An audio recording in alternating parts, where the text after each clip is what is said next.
Salut, ici Maps! Bienvenue au RuPaul's Drag Race Book Tag. Chantez, you stay!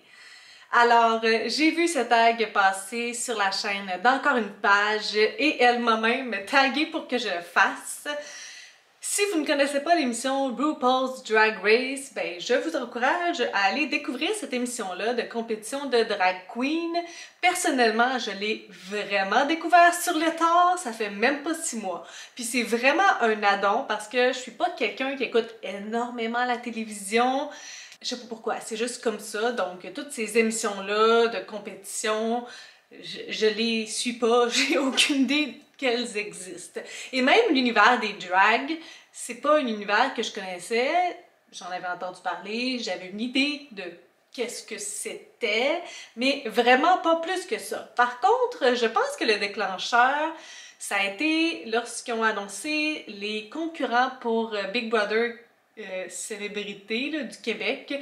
Puis il y avait Rita Baga comme contestante, participante, et ça me donnait envie parce que j'ai su qu'elle était comme la deuxième arrivée dans sa race, qui n'était pas celle de RuPaul, qui était une Canadienne.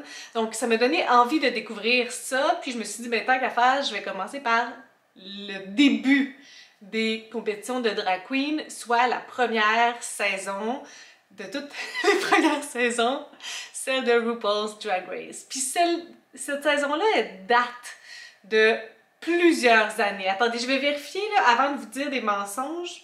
Donc, ça a été filmé en 2008, puis ça a été diffusé en 2009. Donc, ça semble pas si loin que ça, mais mon Dieu, que la qualité de télé, elle était vraiment pas ce que c'est aujourd'hui. Je sais pas s'ils ont pas bien choisi les diffuseurs, ceux qui ont filmé. Écoute, je connais pas l'univers, là, mais le premier photoshoot du premier épisode est tellement laid, là. Ça a l'air d'un mauvais film pornographique. Donc, en tout cas, si vous voulez faire comme moi, sachez que la première saison, c'est visuellement pénible, mais ça s'améliore vraiment rapidement. Aujourd'hui, je suis rendue à la saison 11, donc il m'en reste pas beaucoup pour rattraper. J'ai pas vu toutes les saisons All Stars, puis UK, puis tout ça, là. Pour l'instant, je suis juste dans le normal RuPaul's Drag Race. Mais pour vous faire peut-être un petit topo avant de rentrer dans les questions, mes queens préférées, peut-être que ça vous dit rien, mais je vais juste vous mettre des illustrations. C'est tout un cheminement dans cette émission-là parce que au-delà d'être une drag queen, il y a tout l'aspect maquillage, il y a tout l'aspect des des challenges de design, donc confectionner des habits qu'il faut qu'ils soient haute couture. Il y a vraiment beaucoup d'aspects dans lesquels je n'y connais absolument rien. Au départ, j'étais comme « Ah, je vais me faire un look pour cette vidéo-là. » Ouais, mais tu sais pas te maquiller, puis tu sais même pas juste te brosser les cheveux. Donc, finalement, j'ai laissé tomber le projet, mais je les respecte énormément pour l'ensemble de leur art. C'est vraiment incroyable. Et en plus, RuPaul est un animateur, une personne qui aime beaucoup lorsqu'on le fait rire. Donc, ça ajoute aussi un petit peu plus que juste être beau. Ben pas juste parce que c'est déjà complexe être beau et belle. Donc ça rajoute quand même un élément de plus d'être capable de faire de la comédie, d'être drôle, d'avoir la répartie. Ça demande vraiment là d'être multitalentueux. Ici, multitalentueuse. Je lève mon chapeau bien bas à toutes ces queens qui ont passé par là. C'est sûr qu'au fur et à mesure des saisons, j'ai eu des préférés dans chaque saison, mais je peux pas dire qu'il y en a énormément qu'une fois la saison terminée, lorsque je passe à autre chose, que je garde dans mon cœur. En fait, il y en a eu deux. Dans la saison 11, pour l'instant, c'est en train de me travailler vraiment des belles personnalités, des belles personnes. Mon premier crush de drag queen, et c'est le cas de le dire, ça a été dans la saison... est-ce que c'est la saison 2 ou la saison 3? Je pense que c'est la saison 3. Raja. Oh mon Dieu. Oh mon Dieu. J'ai eu un crush, mais pas nécessairement sur son look en tant que drag queen, parce qu'on les voit aussi, tu sais, lorsqu'ils sont hommes, on les voit pas nécessairement juste lorsqu'ils sont maquillés puis habillés puis tout ça. et j'ai eu un solide crush sur lui jusqu'à temps que je le cherche sur les réseaux sociaux et forcément il était dans la saison 3 donc ça devait peut-être être 2010 donc 10 ans ont passé depuis ce temps-là, il y avait 30 ans déjà il me semble, donc il doit être dans la quarantaine aujourd'hui. Le choc de le voir avec des cheveux gris, ça m'a replacé les hormones à la bonne place. Il est toujours vraiment incroyablement beau et le style qu'il a avec Raja est vraiment incroyablement beau et artistique. En tout cas, j'ai vraiment beaucoup aimé son style tout au long de sa saison. Puis aujourd'hui, je la suis encore. Elle fait des talk shows puis elle parle des différents looks sur RuPaul's, justement. Et l'autre queen, mais en fait c'est une queen que beaucoup de monde aime, puis je comprends tellement pourquoi, c'est Bianca Del Rio. Oh, mon Dieu! Tu sais, c'est vraiment le portrait type de la personne avec une grosse carapace, qui a beaucoup de réparties, qui snap back, mais soft à l'intérieur, là. Puis, tu sais, c'était jamais nécessairement méchant ce qu'elle disait, c'était plutôt comme... Je sais même pas comment le dire, mais il y avait tout le temps une manière de l'aborder, la façon qu'elle le disait. C'est sûr que les autres queens ne prenaient pas nécessairement ses commentaires, mais elle était pas nécessairement en attaque par rapport aux autres. Puis même aujourd'hui, je la suis encore sur Instagram. Et mon Dieu, quelle queen! Je pense que ça va rester ma queen. Puis pour ce qui est de la saison 11, ben là, je l'ai pas tant terminée. Pour l'instant... Plastic Tiara, je pensais pas que je l'apprécierais parce que c'est vraiment une queen, drag queen qui se démarque par rapport à sa beauté, mais elle est en train de grandir en moi, puis j'ai hâte de voir, je l'ai addée sur Instagram, j'ai hâte de voir comment ça va évoluer tout ça. Il y a Ivy Oddly que j'aime vraiment beaucoup, mais c'est pas son style de drague qui me parle le plus, mais c'est sa personnalité puis la manière qu'elle est, mais je sais que je la suivrai pas parce que c'est pas le style de drague que j'aime. Par contre, elle est vraiment unique et exceptionnelle. Sur ce, est-ce que tu peux commencer ton tag maps? Oui, je le commence! Si vous avez suivi des saisons de RuPaul, vous avez des préférés, n'hésitez pas à me le dire en commentaire. J'aime bien ça en parler, puis mon chum il est tanné de m'en entendre parler. Et je vous mets en barre d'informations la personne qui a créé ce tag original. Donc, chaque question de catégorie, ça a un concept, un lien direct avec l'émission de RuPaul. Donc, si vous connaissez pas, bah c'est pas grave. Je vais vous expliquer qu'est-ce qu'il faut que je vous dise à la suite de ça. Donc, la première catégorie, c'est Eleganza Extravaganza. Et il faut que je vous présente mon livre qui m'a coûté le plus cher. Ben, grâce à Sylvain Desmenti, lorsqu'on a fait notre pile à lire pour le Readathon Booktube Québec 2e édition 2021, il y avait une catégorie que c'était ça. Donc, je sais maintenant que mon livre le plus dispendieux, c'est Les Chroniques du plateau Mont-Royal de Michel Tremblay. Il me semble qu'il était comme 60 $. Il y a plusieurs de ces livres à l'intérieur. Il y a La grosse femme d'à côté est enceinte, Thérèse et Pierrette à l'école des Saint-Anges, La duchesse et le roturier, Des nouvelles d'Édouard, Le premier quartier de la lune et Un objet de beauté. Donc c'est quand même toute une bricasse. La deuxième question, c'est Oh, Pit Crew! Donc dans l'émission, lorsque RuPaul fait ça, il y a des hommes en torse nu, petite bobette bien cotée, bien faite, qui arrivent porter des affaires insignifiantes, genre des perruques ou du matériel pour faire des robes. Ils sont là comme pièces de décor pour que les queens les observent. Qui dit amusant pour l'œil, qui dit belle couverture, donc le thème c'est Aesthetically Pleasing Books, donc des livres qui sont très plaisants à regarder. Je suis pas quelqu'un qui tripe énormément sur les couvertures de livres, vous devez savoir avec tout ce temps-là. Par contre, il y a une couverture de livre ces derniers temps qui m'a vraiment interpellée, je sais pas pourquoi, c'est celle-ci. Shades of Magic de V.E. Schwab. Je l'aime vraiment beaucoup. Je pourrais pas vous dire pourquoi, même avant de l'avoir lu, j'aimais l'ambiance du livre. J'aime beaucoup aussi les personnages sur un livre, ce qui me fait penser à Quatrième de couverture, qui, elle, n'aime pas les personnages. Lorsqu'ils sont dessinés de cette manière-là, là, je connais rien en dessin, encore une chose dont je suis ignorante. Mais en tout cas, j'aime beaucoup cette couverture de livre-là, je la trouve vraiment très plaisante à regarder. Enjoyez! La troisième catégorie, c'est Comeback Queen. Donc ça, qu'est-ce que ça veut dire? C'est lorsque une queen est éliminée d'une saison, par exemple éliminée de la saison 2, et que RuPaul lui permet de revenir à la saison suivante. C'est arrivé 3 fois, je pense. Ben là, j'ai pas fini toutes les séries, là, mais parfois c'est parce que cette personne-là s'est démarquée, mais était juste pas prête dans cette saison-là. Il y a plein de raisons pourquoi il y a des queens qui reviennent. Mais donc, ça veut dire pour moi que je dois vous nommer un auteur pour qui j'ai perdu l'intérêt parce que ça y prend des années à sortir un nouveau livre, ou un auteur que j'ai perdu l'intérêt, mais le livre qui est sorti après ça, ben c'était vraiment comme tout un livre. J'ai vraiment pas beaucoup d'idées par rapport à ça. Ben oui, j'ai beaucoup de séries en cours, mais je suis pas quelqu'un qui est vraiment à l'affût puis qui attend vraiment pour les séries. Donc, je pense pas que la terminologie s'applique vraiment pour moi. Par contre, c'est pas une autrice que j'ai perdu de l'intérêt, mais j'ai toujours vraiment hâte de lire le prochain Fanny Cloutier. Donc on va twister un petit peu cette catégorie-là pour faire fitter ça, mais sinon il n'y avait rien vraiment qui s'appliquait. Je sais pas où sont les auteurs dans leur série, puis je suis bien docile lorsqu'ils sont prêts à sortir un nouveau tome, ben je le lis 4 ans plus tard.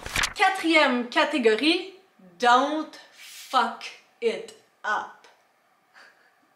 Donc, RuPaul dit souvent ça aux queens lorsqu'elles sont en train de faire leur challenge ou lorsqu'elles sont en train de faire un duel de lip-sync, c'est la phrase genre, tu sais, don't fuck it up, là, fais ton mieux, fais même plus que mieux, fais bien, fais très bien. Donc, il faut que je vous nomme une série, une suite de séries que je meurs pour cette suite de séries, donc que j'ai vraiment envie de lire, que j'attends impatiemment. Il y en a pas beaucoup non plus parce que ça va comme avec la catégorie numéro 3. Bon, c'est sûr que je pourrais vous dire Gem de Geneviève Boucher, le 2e tome vient tout juste de paraître, mais ça finit encore sur un cliffhanger, puis je suis comme « Ah! Je veux savoir! » Sinon, il y a 2 autres séries, mais dans ce cas-là, c'est surtout parce qu'elles n'ont pas été traduites en français. Puis je suis vraiment têtue, puis je les ai commencées en français, puis là, ça me ronge énormément. Le 3e tome de La vie rêvée d'Eve d'Anna Carey. Donc, c'est la littérature limite jeunesse, young adult, dystopie que j'ai lu il y a des années, puis j'avais bien aimé le 1er tome, j'avais lu le 2e tome. Le 3e tome est pas traduit. Il est vraiment difficile à trouver en plus, puis j'ai fait des demandes, j'ai cherché sans succès. L'autre série, c'est une série aussi que j'ai commencé il y a des années, la série Throne of Glass de Sarah J. Maas, avant même que Un palais d'épines et de roses soit quelque chose. J'avais lu, je pense que ce sont les 3 premiers tomes qui sont traduits en français, mais pas les autres. Mais finalement, je pense qu'ils vont les rééditer puis tous les ressortir, donc peut-être que ça va arriver plus vite que jamais, parce que dans ma tête, c'était là qu'on était rendu. Donc, ça serait ce que je vous propose. La 5e catégorie, c'est le Snatch Game. Une des émissions préférées de tout le monde, mais une petite différence entre moi et RuPaul, parce qu'il y en a juste une, on s'entend, c'est que je trouve pas ça tant drôle, toutes ces affaires-là. Puis là, je sais qu'il y a plein de monde qui vont vouloir me trucider sur la place publique. Puis je parle pas nécessairement du Snatch Game en particulier, mais tout ce qui fait vraiment rire RuPaul ne me fait pas vraiment rire. Je suis pas quelqu'un qui rit facilement. En fait, oui. Mais je sais pas comment vous dire. Comme il y a des choses qui me font rire, mais pas ces choses-là. Puis c'est un super jeu d'acteurs, le Snatch Game, dans le sens qu'ils doivent personnifier des divas, des personnages, d'autres queens peut-être. Sauf que, de un, j'ai pas la connaissance de Rue sur toutes ces divas-là. Donc la plupart du temps, ce sont des personnes que je ne connais pas. Aussi, par exemple, je connais Beyoncé. Je connais pas toutes ses quirks puis toute la manière qu'elle est, donc ça résonne pas du tout avec moi. Shame on me! Lancez-moi du shade! Ça s'en vient. Mais bon, il faut que je compare deux livres pour différentes raisons. Ça pourrait être pour comparer si on des similar plots, des similar tropes ou des couvertures similaires. J'ai vraiment réfléchi, puis finalement, c'est pas nécessairement dans ce sens-là que je voulais y aller. J'ai décidé de comparer des livres du même auteur pour vous dire, selon moi, lequel est le meilleur. Donc, je vous fais 10 comparaisons en rafale. Commençons avec le duo Amy Kaufman et Jay Kristoff. Je vous compare Aurora Squad avec Illuminé. Pour moi, ça, c'est un battle, un duel facile pour l'ensemble de l'œuvre, pour l'efficacité, l'attachement au personnage, pour l'histoire. C'est Illuminé qui gagne haut la main. Maintenant, je vous compare Victor Dixon, je compare Phobos à Extincta. Celui-là, c'est pas mal plus difficile parce que Phobos, ça a eu beaucoup d'impact dans ma vie. Par contre, il y a une chose que je reproche à Phobos, c'est la multiplication des personnages et le fait qu'ils ne sont pas tous attachants ou pas énormément attachants. Dans Extincta, c'est complètement l'inverse. On a les mêmes éléments gagnants que dans Phobos avec des personnages attachants et une finale qui m'a tuée. La seule chose qui me dérange, c'est que si Océriane a des capacités de régénération si fortes, pourquoi il n'a pas régénéré sa jambe? Mais bon, je donne à Extincta. Alors, on compare deux œuvres d'Annie Burroughs, Le cercle littéraire des amateurs d'épluchures de patates versus Le secret de la manufacture de chaussettes inusables.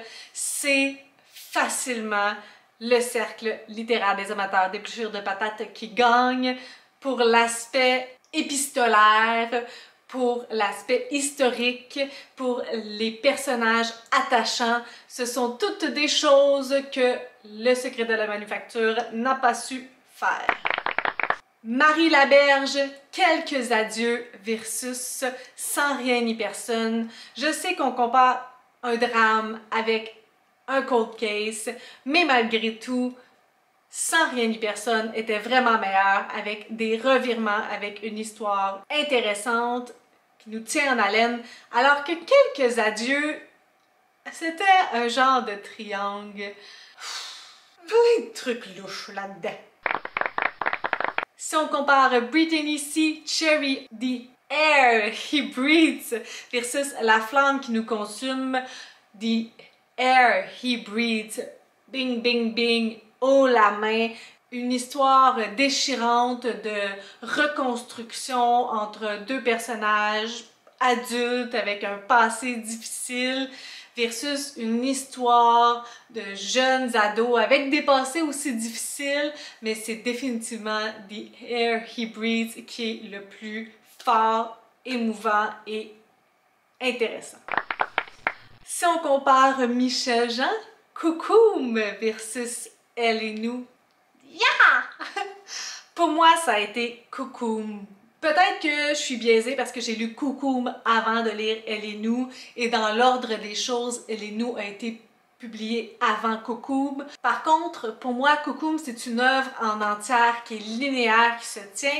Je préfère une seule perspective et une histoire qui part du point A jusqu'au point Z, je vais dire au point B, mais ça peut être au point B aussi. Puis il y a vraiment une création d'univers très intéressante à l'intérieur de ça. Elle et nous, pour moi, l'échange entre les deux perspectives est intéressant, mais moins fort.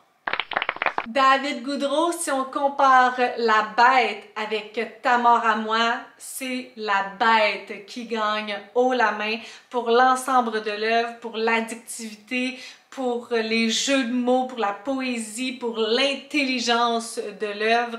J'ai bien aimé Ta mort à moi, mais je n'ai pas réussi à exprimer pourquoi. Je pense pas que j'ai compris autant, que j'ai connecté autant avec les sujets. Éric Mathieu, si on compare Les Suicidés d'eau claire avec Le Goupil, Les Suicidés d'eau claire, pour moi, ça a été une grosse révélation, un univers super noir, suicide collectif familial, une loupe du début à la fin, des personnages tous avec des ondes de gris bien développées, une histoire complètement sautée. C'est définitivement celui-là que j'ai préféré. J'ai pas ressenti la même chose avec Le Goupil. Samuel Champagne, on compare James avec Adam. Pour moi, James a été plus fort, même si l'histoire d'Adam était touchante et a été une très bonne histoire. L'histoire de James, au niveau des émotions, au niveau des réflexions, j'ai trouvé que c'était encore plus top. Et finalement, on compare Olivier Sylvestre, La loi de la gravité versus le guide d'éducation pour le nouveau millénaire. Je vais peut-être me faire des ennemis ici, mais pour moi, ça a été La loi de la gravité qui a été plus fort. J'ai plus connecté avec cette histoire-là. Puis dans le guide d'éducation pour le nouveau millénaire, il y a des zones de flou, un personnage que je comprenais pas beaucoup son implication. Donc pour moi, c'est La loi de la gravité qui gagne. Et là, la 6e question, j'angoisse. Et j'ai regardé encore plusieurs fois la vidéo d'Annie-Claude. Je comprends c'est quoi le concept de reading. Et la catégorie, c'est Reading is Fundamental. Et c'est un peu comme dire les 4 vérités de quelqu'un, mais d'une manière punchée puis efficace, sans que ça soit juste méchant. Ce sont définitivement d'autres qualités qu'il faut avoir pour faire RuPaul, et ce ne sont pas les miennes.